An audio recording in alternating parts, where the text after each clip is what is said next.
ဆရာကဒီနေ့ပါကျူးစားလိုက်စားပါမှာလေ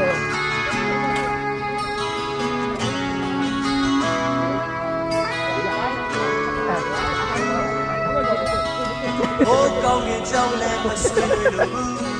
ကိုဘဝကိုကြောင်းလဲအလေးမပေးလို့ဘူး ဟုတ်ပြီဆရာ အာယုံပဲပါ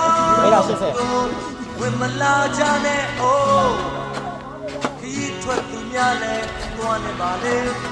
အိတ်ဆက်သူများလဲနာနေပါစေမရှိဝါရာချိုးတွေအချီနှောင်းလိုက်နဲ့အိုးမစင်စားချင်ဘူးမစင်စားချင်ဘူး